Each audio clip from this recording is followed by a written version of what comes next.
Hola, bienvenidos a casa. Te estábamos esperando. Recuerda que la iglesia no es un lugar, la iglesia somos todos. Este es un tiempo en el que adoraremos a Dios y aprenderemos más de Él al escuchar su palabra. Muy especial también allí aquellas personas que están en su casa, que están mirando el mensaje. Qué bendición, unidos todos en el Espíritu, juntos. Eso es de muchísima bendición. Como siempre les pido que tengamos Biblia, papel y lápiz, ¿cierto? Y vamos directo, entonces vamos a orar. Padre Celestial, gracias Señor, gracias porque tú tienes algo muy especial en esta mañana para todos y cada uno de nosotros, Señor.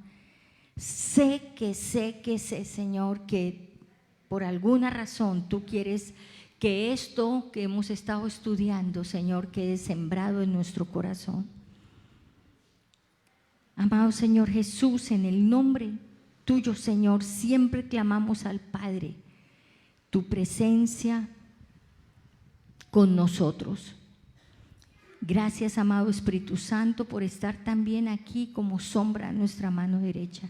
No permitas, amado Espíritu Santo, que yo diga nada que sea mío, que todo sea tuyo, que escuche yo el susurro de tu mensaje, Señor, que estás dando esta mañana para todos nosotros, Señor, y que asimismo sea abierto el entendimiento de todos y cada uno de los que están escuchando. En tu nombre, mi Señor Jesús, hemos orado. Amén y amén. Bueno, entonces el título, como les dije hace 8 días, íbamos a continuar con el mismo mensaje. El título de hoy es Solo mi Señor y Salvador perdona mis pecados, parte 2. La semana pasada hablamos de Juan 20, 19 al 23. Fue la primera vez, ¿se acuerdan?, que el Señor Jesucristo se presenta a ellos, a los discípulos, a los 11 discípulos, después de la resurrección. Y sopló sobre ellos, o como bien lo dice Lucas en su evangelio, les abrió el entendimiento. Eso fue lo que allí sucedió. Luego, hace 8 días nos enfocamos en el versículo 23 y según fuimos estudiando, nos quedó muy claro que solo nuestro amado Señor y Salvador es el único que tiene potestad para perdonar pecados. Amén. Y también dijimos que había mucho más que encontrar allí en el versículo 23. Entonces, por esa razón estamos aquí y vamos a continuar con el mensaje. Nos vamos entonces con Mateo 9:2. Por favor, este versículo tiene un mensaje muy importante para lo que vamos a observar en el día de hoy. Y la gloria sea toda para mi amado Señor. Entonces dice Mateo 9:2, y sucedió que le trajeron un paralítico tendido sobre una cama, y al ver Jesús la fe de ellos, es muy importante para lo que vamos a hablar hoy, dijo al paralítico: ten ánimo, hijo, tus pecados te son perdonados. Tus pecados te son perdonados. ¿Qué es notorio allí en este pasaje? ¿Qué es notorio? Ellos lo llevaron al Señor. Ellos, aquellas personas, no sabemos sus nombres, pero ellos lo llevaron al Señor. ¿A quién? Al paralítico. Le hablaron del Señor Jesucristo a ese paralítico. Le sembraron esperanza en su corazón y le relataron lo que habían aprendido ellos y habían oído. Se lo relataron al paralítico y le dijeron: vamos, cueste lo que cueste, así tengamos que llevarlo en la camilla, vamos a que usted encuentre su milagro. Amén. Ellos hablaron. Jesús notó inmediatamente que ese grupo de personas que llevaron al paralítico lo reconocían a él como el Mesías, aquel Mesías del que hablaban en los templos, en el templo, y leían los pergaminos y hablaban de ese Mesías que el pueblo esperaba. Ellos ya sabían que él era. Sus enseñanzas, las enseñanzas del Señor Jesús habían marcado a este grupo de gente que tuvo tanta fe para llevar al paralítico. Yo digo que seguramente ese grupo de gente estuvo presente cuando el Señor les enseñó, les dio el discurso, el sermón del monte, que empieza con las bienaventuranzas, ¿cierto? Allí en Mateo 5 y termina el sermón del monte en el capítulo 7. Yo creo que ellos estuvieron allí. Los ojos del Señor estaban fijos en aquellos que habían traído al paralítico. Yo digo que más que en el paralítico, Él vio la fe de ellos, porque eso es lo que nos dice el versículo, ¿cierto?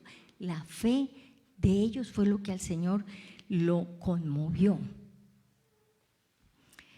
Ellos, ¿qué hicieron, mis amados? El Señor notó que este grupo de gente le habían presentado al paralítico la puerta. ¿Cuál es la puerta?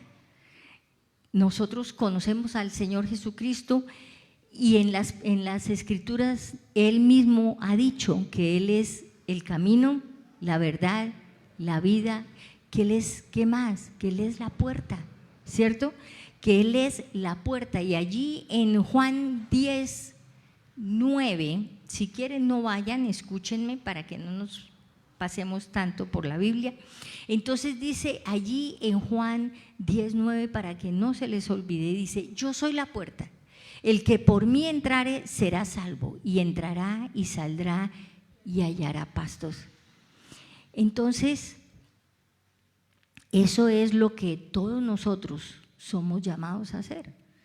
Era lo que este grupo de gente había hecho, presentarle a Jesús como la puerta, ¿cierto? La puerta que se le abría al paralítico. Y a eso estamos todos nosotros llamados, porque tan pronto como yo testifico, le cuento a mi familia, se abre una puerta y llega el Señor Jesús para perdonar pecados, ¿no es cierto?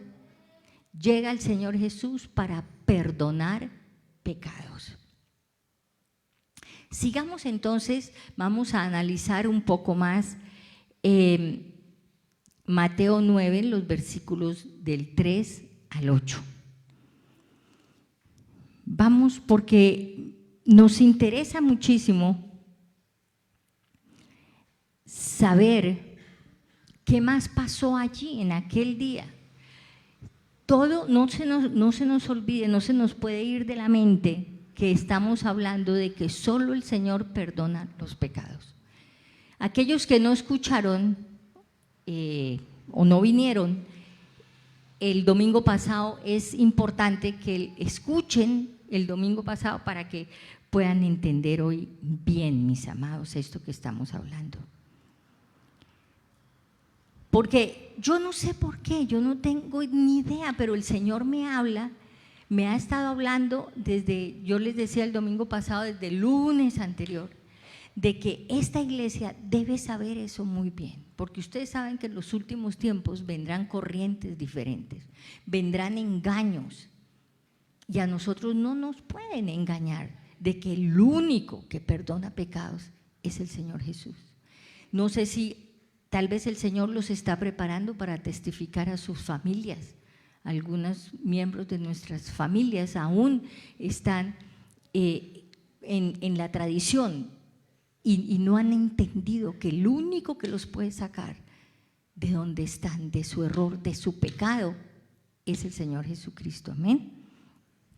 Entonces vámonos a Mateo 9, 3, para que ustedes también vean aquí. Vamos a encontrar aquí un versículo que también ha causado polémica y problemas. Vamos a mirar aquí. Entonces el 3 dice: entonces algunos de los escribas decían dentro de sí, este blasfema. Y conociendo Jesús los pensamientos de ellos, dijo: ¿por qué pensáis mal en vuestro corazón? Cada vez que yo veo eso me parece tan lindo pensar que el Señor conoce todos mis pensamientos, conoce todo lo que yo digo, hablo. Eso es tremendo. Pero ¿por qué entonces estos hombres decían este blasfema? Maestros de la ley eran, sacerdotes posiblemente habían allí. ¿Y por qué lo decían? Porque ellos conocían muy bien que solo a través del derramamiento de sangre había perdón de pecados. Para ellos lo que el Señor estaba diciendo era una blasfemia. Ellos lo sabían, que ningún hombre podía perdonar pecados. Entonces, ellos se atrevieron a decirle al Señor que Él estaba blasfemando. Vamos a leer el versículo 5. Pero lo que queremos ver ahí en el 3 y el 4 es que solo a través del derramamiento de sangre, amén, y que ellos lo conocían, que ellos lo sabían, que así estaba escrito en la ley. Porque ¿qué es más fácil?, les dice el Señor allí, ¿cierto? Decir, los pecados te son perdonados, o decir, levántate y anda. A través de las escrituras nosotros vemos que muchas veces el Señor, cuando venían los fariseos, sacerdotes, seduceos, bueno, todos esos feos, ¿cierto?, a molestar al Señor, Él siempre llegaba y les decía, les hacía preguntas, unas preguntas tan sabias que si contestaban sí, le daban la razón al Señor, y si contestaban no, también se la daban. Entonces, Él les pregunta aquí, porque ¿qué es más fácil decir? ¿Los pecados te son perdonados? O decir, levántate y anda. Pues para que sepáis que el Hijo del Hombre tiene potestad en la tierra para perdonar pecados, dice al paralítico, levántate, toma tu cama y vete a tu casa. Qué tremendo, ¿no es cierto? Luego en el 8, y la gente al verlo se maravilló y glorificó a Dios, que había dado tal potestad a los hombres. Aquí está el versículo que trae controversia. Aquí no está hablando que el Señor trajo potestad, derramó potestad sobre todos los hombres para perdonar pecados. Y esos versículos, márquenlos, marquen lo que hablamos en Juan 20:23, marquen lo que está aquí en Mateo 9:8, porque son versículos que han confundido a sus familiares, nos tenían confundidos a nosotros. Entonces, eso no es así, ahí no había jamás, de los jamases el Señor estaba dándole potestad a los hombres.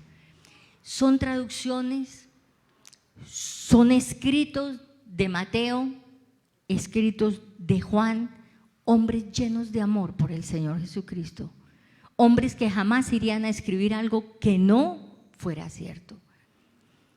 Entonces tenemos que saber conocer la palabra para poder interpretar. Por eso yo les digo, vean otras versiones para llegar a ese corazón de esos discípulos, de esos grandes hombres que escribieron la palabra y saber exactamente qué es lo que están diciendo. Yo me fui, investigué y encontré, mis amados, tengo la Reina Valera de 1995 y encontré que ellos dan una explicación allí de los versículos 6 al 8 y pongan atención, la explicación dice, como se creía que la enfermedad era causada por el pecado, la gente vio en la curación una prueba de que Jesús tenía autoridad divina incluso para perdonar pecados. Eso es todo.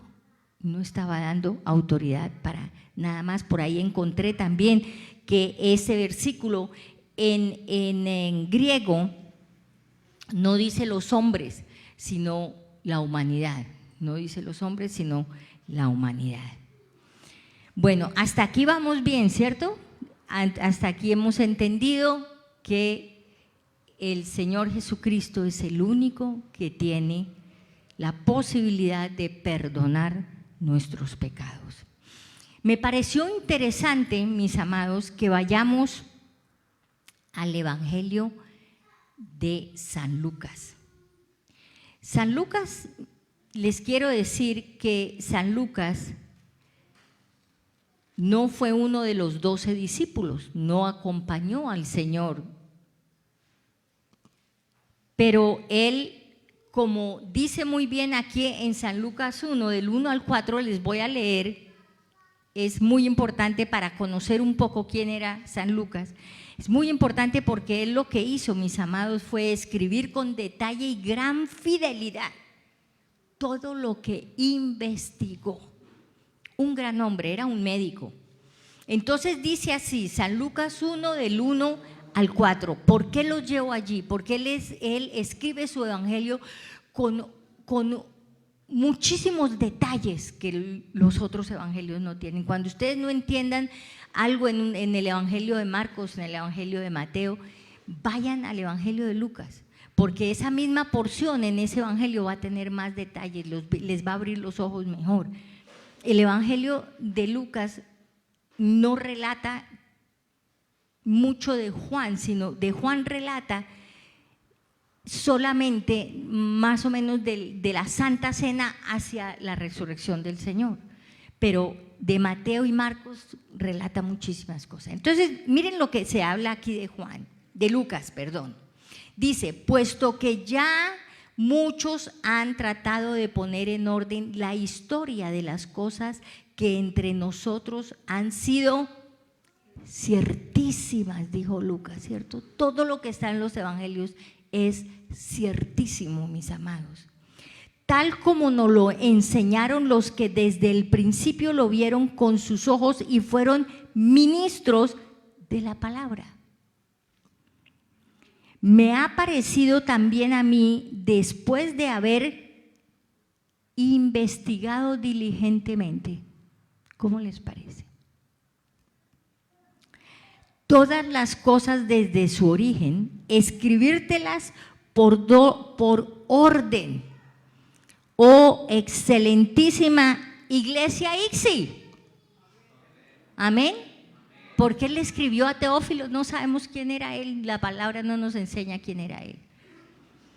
Pero nos las escribe para que nosotros entendamos, mis amados, y para que conozcas bien la verdad de las cosas en las cuales has sido instruido.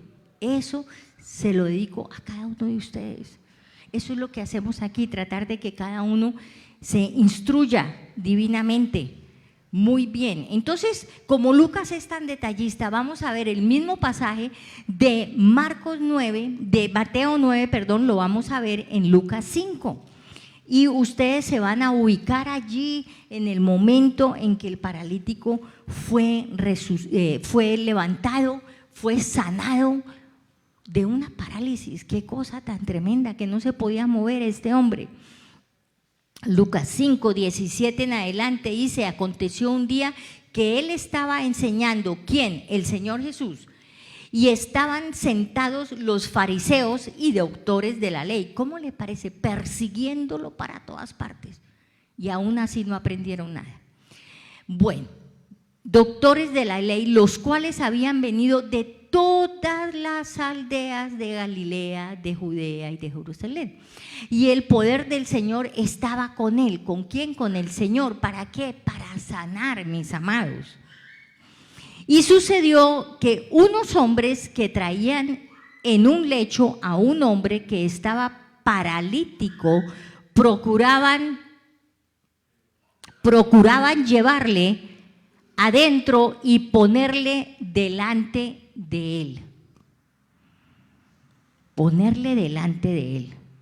Ellos querían que Jesús lo viera ahí delante de él. Pero no hallando cómo hacerlo a causa de la multitud. ¿Se imaginan ustedes no poder llegar a donde el Señor? ¿Cuántos miles de personas no habían allí? A causa de la multitud, subieron encima de la casa, por el tejado, le bajaron con el lecho, poniéndole en medio delante de Jesús. Así se lo bajaron aquí para que él lo viera. Qué tremendos hombres, ¿cierto?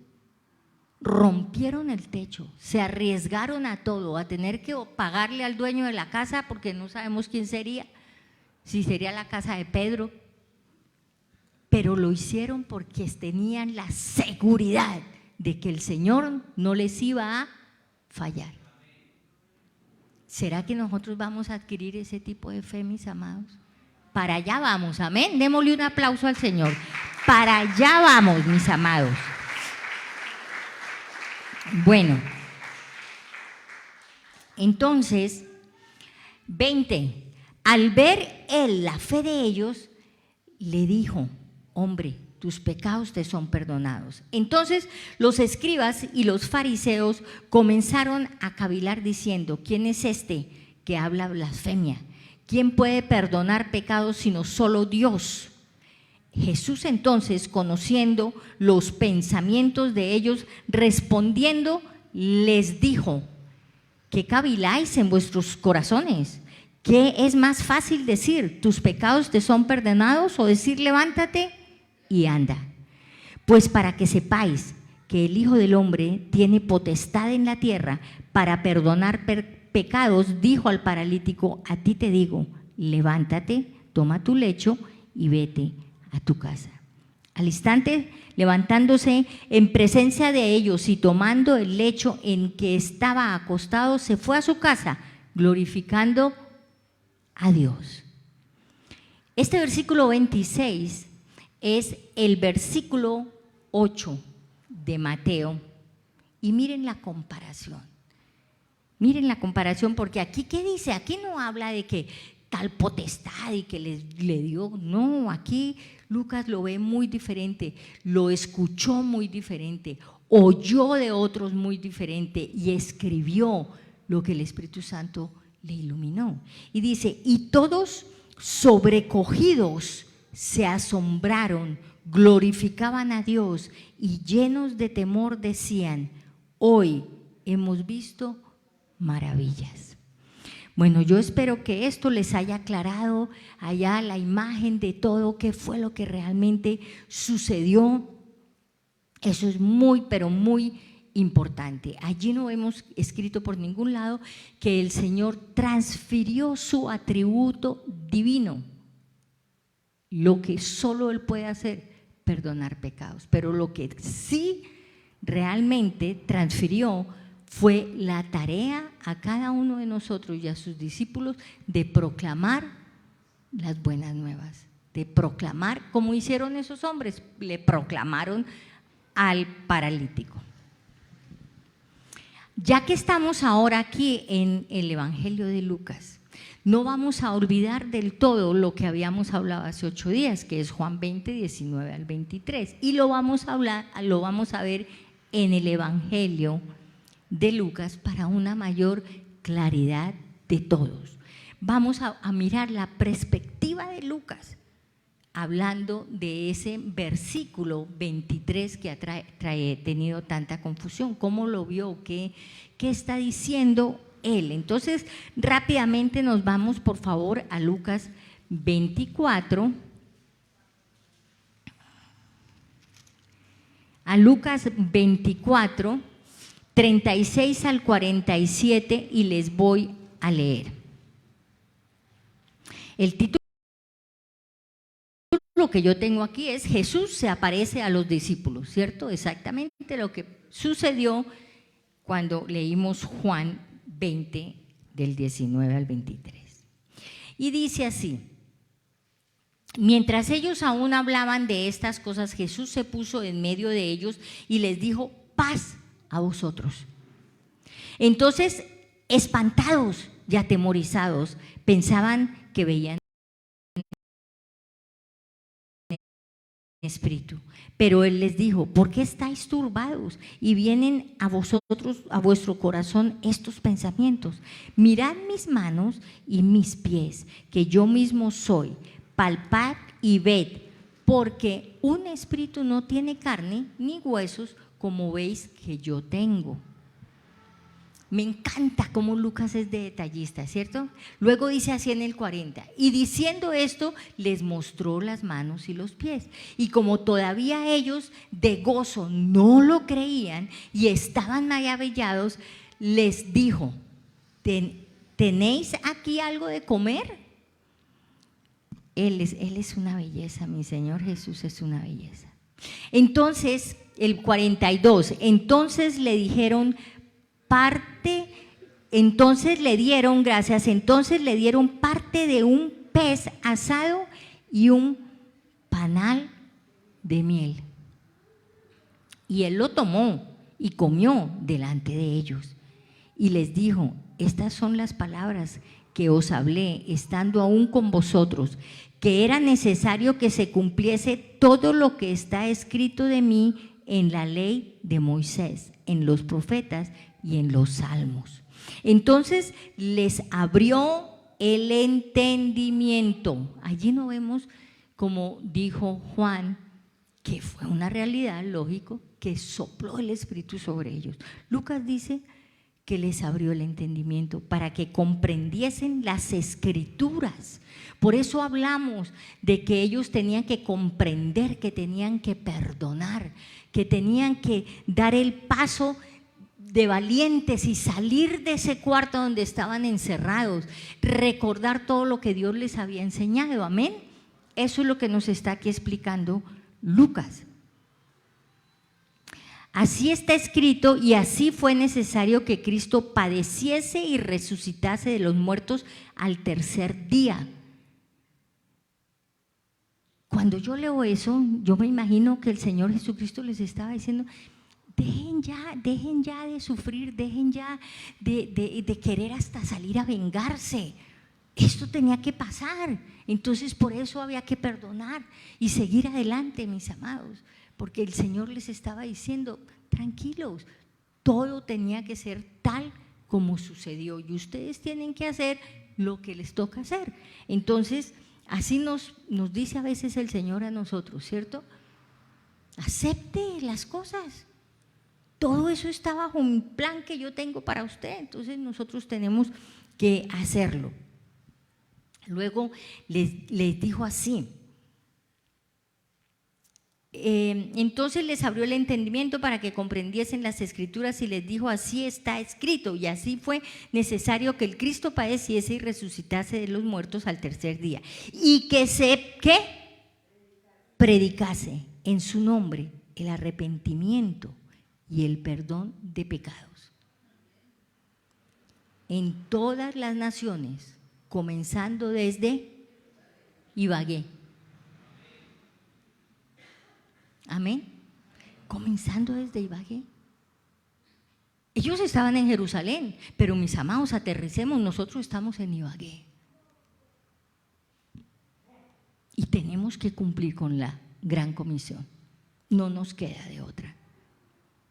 Si amamos al Señor, si agradecemos la muerte de Él en la cruz del Calvario, si le creemos lo que la palabra dice, hay que hacerlo. Buen testimonio y predicar el Evangelio. Esa es la aclaración que tenemos del versículo 23 de Juan 20.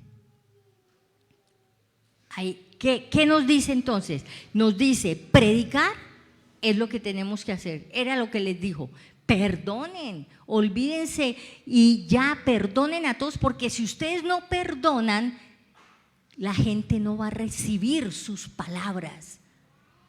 Eso era lo que nos hablaba, ¿cierto? En el versículo 23 de Juan 20. Tienen que perdonar. Entonces aquí les dice: salgan a predicar para que haya en ellos arrepentimiento. arrepentimiento, para que haya en ellos arrepentimiento y para que el perdón de pecados, para que haya en ellos arrepentimiento y para que haya ¿qué? Perdón de pecados. ¿A dónde? En todas las naciones. Entonces, mis amados, ¿cuál es nuestro oficio? Es proclamar, es predicar, es abrir la puerta, contarle a la gente las maravillas de Dios, mis amados, llevarlos y sacarlos de su error con mucho amor. Eso es lo que necesitamos, para que entonces haya en ellos arrepentimiento. No es a las malas, no es dándoles bibliazos a toda hora, mire que aquí dice, mire que usted se va a perder, se va a ir a la quinta paila. No, ¿cómo podemos, si nosotros amamos a esa persona, ¿cierto? Mientras más yo lo amenace, no, con amor, con la palabra, le vamos a mostrar, para que entonces nosotros podamos abrir una puerta. ¿Y esa puerta quién es? El Señor Jesús, ¿cierto? Yo soy la puerta, nos dice el Señor. Y al entrar esa persona, aceptar a Cristo en su corazón, entonces ¿qué va a suceder? Que viene el Señor Jesús y perdona sus pecados. Cuando nosotros hacemos aquí la oración de entrega, no es que al repetir la oración de entrega, yo que la estoy dirigiendo, estoy perdonando pecados. No, mis amores, es que nosotros cumplimos con hacer la oración de entrega, pero ese corazoncito lo conoce Dios. Nosotros cumplimos y la persona que hace la oración de entrega tiene que darle cuentas a Dios. Si realmente tiene el arrepentimiento, tiene el deseo de entrar por esa puerta, tiene el hambre por la palabra de Dios o simplemente lo está haciendo porque le pareció, porque le dio pena no hacerlo. Entonces, ahí es donde nosotros no podemos juzgar en ningún momento si la persona realmente recibió al Señor o no la recibió, si es salvo o no es salvo. Eso no es mi problema, ese problema es del Señor. Yo hago lo que Él me mandó, abrir la puerta, mis amados. Y eso es lo que el Señor les está hablando a todos y a cada uno de ustedes. Aquellos que les gusta investigar y buscar y leer y comparar, pueden ir, por ejemplo, a Marcos 16, 14 al 16 y también pueden ir a Mateo 28, 16 al 20. En ninguno de esos dos evangelios se habla de perdón de pecados. Esos dos pasajes que les di son los mismos pasajes que se aplican a lo que hablamos en Juan 20. Y ni Mateo ni Marcos hablan sino de predicar el evangelio. El Señor nos mandó a la gran comisión, mis amados. Es importante. Yo les he mandado estudios cada tercer día de la semana desde que empezó la pandemia, y al principio de la pandemia lo hacía todos los días. Ahora miro atrás y digo, ¿cómo lo hacía? El Señor en su santísima voluntad, ¿cierto? ¿Por qué? Porque tienen que, no solamente ustedes, yo, porque no tienen idea de todo lo que yo aprendo cuando yo hago eso.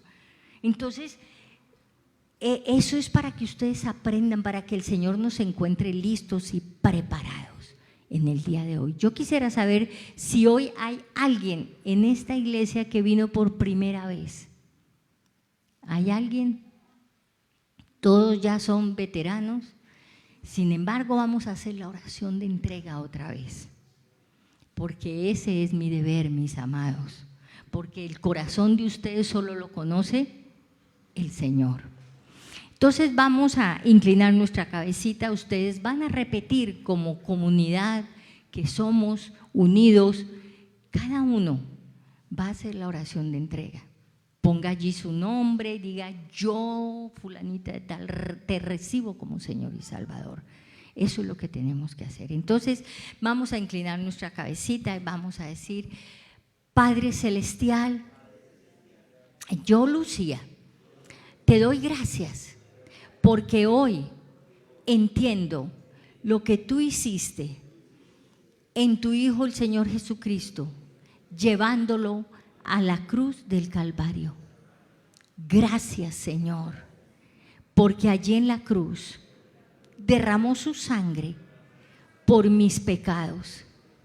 Yo te pido, Señor, que tú en el día de hoy perdones todos mis pecados, que tú vengas y habites en mi corazón, que tú escribas, por favor, Señor, mi nombre en el libro de la vida, para que de hoy en adelante ya no viva Cristo en mí, pero no viva yo, sino viva Cristo en mí, perdón, Señor. Que ya no viva yo, sino viva Cristo en mí. Gracias, Señor. Gracias por lo que estás haciendo, Señor, restaurándonos, limpiándonos, enseñándonos a todos y cada uno. En tu nombre, mi Señor Jesús, hemos orado. Amén y amén. Bueno, mis amados, entonces vamos a despedirnos en el día de hoy. Allí a las personas que están en casa, Dios me los bendiga, que el Señor los guarde inmensamente, que derrame sobre ustedes una bendición muy grande, así como sobre todos y cada uno de ustedes aquí presentes en esta semana. Dios me los bendiga abundantemente.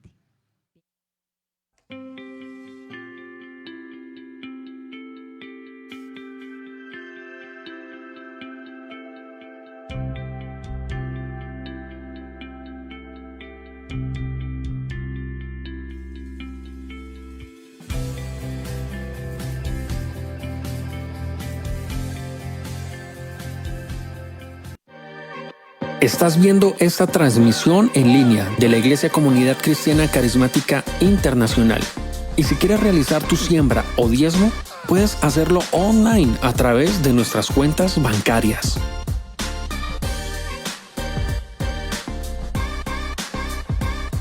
Gracias por seguir en sintonía.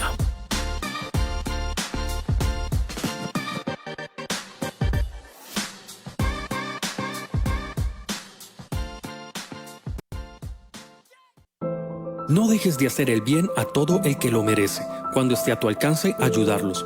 Proverbios 3:27. Si deseas apoyar a una familia de la iglesia en necesidad, escríbenos al 350-249-1814 o al 315-363-2440. Una familia de la iglesia te lo agradecerá. Lo sabrán por nuestro amor. Lo sabrán por nuestro amor. Lo sabrán por nuestro amor. El camino Él dice ser. Sabrán somos de Él. Lo sabrán